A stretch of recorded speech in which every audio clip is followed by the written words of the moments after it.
ఓం నమో నారాయణాయ. శ్రీ మహావిష్ణువు ధ్యాన శ్లోకం. శాంతాకారం భుజగశయనం పద్మనాభం సురేశం విశ్వాధారం గగన సదృశ్యం మేఘవర్ణం శుభాంగం లక్ష్మీకాంతం కమలనయనం యోగి హృద్యాన గమ్యం వందే విష్ణు భవభయహారం సర్వలోకైకనాథం. ఇప్పుడు వీటి అర్థాలు. శాంతాకారం అనగా శాంతికి ప్రతిరూపమైన స్వరూపం కలిగిన వాడు. విష్ణుమూర్తి మనం ధ్యానం చేసినప్పుడు ఆయన ముఖంలో కలిగించే ప్రశాంతత మన మనసుకు కూడా ప్రశాంతతను కలిగిస్తుంది. ఈ పదం మానవాళికి కూడా సందేశాన్ని ఇస్తుంది. సమస్య వచ్చినప్పుడు ఆందోళనతో నిర్ణయం తీసుకోకుండా ముందుగా మనసును ప్రశాంతంగా చేసుకోవాలి. భుజగశయనం ఆదిశేషుడిపై శయనించే మహావిష్ణువు. అక్కడ భుజగం అనగా సాధారణ సర్పం కాదు, ఆదిశేషునిపై మహావిష్ణువు శయనించడం ద్వారా సమస్త పరిస్థితుల మధ్య కూడా ఆయనలోని ప్రశాంతతను సూచిస్తుంది.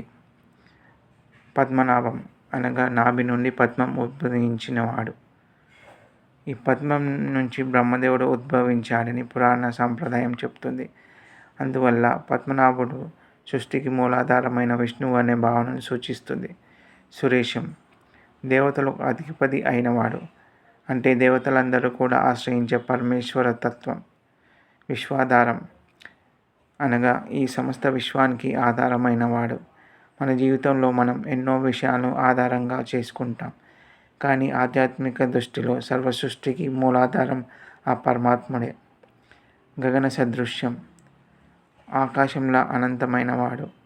ఆకాశానికి మనం హద్దు నిర్ణయించలేం, అలాగే విష్ణువు యొక్క పరమతత్వానికి కూడా పరిమితి లేదు. మేఘవర్ణం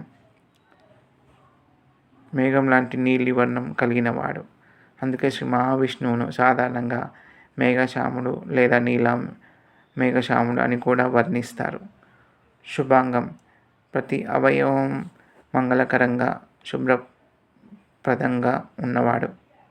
విష్ణువు యొక్క రూపాన్ని ధ్యానం చేయడం ద్వారా మనలో కూడా శుభమైన ఆలోచనలు కలగాలని ఈ పదం సూచిస్తుంది. లక్ష్మీకాంతం ఆ మహాలక్ష్మీదేవికి భర్త అయిన శ్రీ మహావిష్ణువు. ఇక్కడ లక్ష్మీదేవి సంపదకు మాత్రమే కాదు, శుభం, ఐశ్వర్యం, సౌభాగ్యం, మంగళానికి కూడా ప్రతీక. కమలనయనం తామర పువ్వుల వంటి అందమైన నేత్రాలు కలిగినవాడు. తామర బురదలో పుట్టినా కూడా బురదను అంటించుకోకుండా అందంగా వికసిస్తుంది. ఇది మనకు కూడా సందేశం ఇస్తుంది. ప్రపంచంలో ఎక్కడ జీవిస్తున్నా కూడా చెడు ప్రభావాలకు లోను కాకుండా పవిత్రంగా జీవించాలని అర్థం. యోగి హృద్యాన గమ్యం యోగులు ధ్యానం ద్వారా చేరుకోగలిగే పరమాత్మ. ఇది కేవలం కళ్ళతో చూసే రూపం గురించి కాదు, నిశ్చలమైన మనసుతో, భక్తితో, ధ్యానంతో పరమాత్మ తత్వాన్ని అనుభవించవచ్చు అనే భావన. వందే విష్ణు సర్వవ్యాపకుడైన శ్రీ మహావిష్ణువుకు నేను నమస్కరిస్తున్నాను అని అర్థం. భవభయహారం సంసారంలోని భయాలను, జనన మరణ భయాన్ని తొలగించేవాడు. ఇది కేవలం బయట కష్టాలు తొలగించడం మాత్రమే కాదు, మనలోని భయం, అస్థిరత, అజ్ఞానం తొలగించి ధైర్యాన్ని కలిగించే దైవతత్వం అనే భావన కూడా ఉంది. సర్వలోకైకనాథం సర్వలోకాలకు ఏకైక నాథుడైన శ్రీ మహావిష్ణువు అంటే సమస్త సృష్టికి పరమాధారమైన పరమాత్మను సూచిస్తుంది. చివరిగా ఈ శ్లోకం సందేశం. శ్రీ మహావిష్ణువు యొక్క శాంత స్వరూపాన్ని మనసులో నిలుపుకుంటే మన జీవితంలోని అశాంతి క్రమంగా తగ్గుతుంది. భక్తితో పాటు ధైర్యం వస్తుంది, ధైర్యంతో పాటు ధర్మం నిలుస్తుంది. ధర్మంతో జీవించినప్పుడు జీవితం సరైన దిశలో నడుస్తుంది. ఓం నమో నారాయణాయ.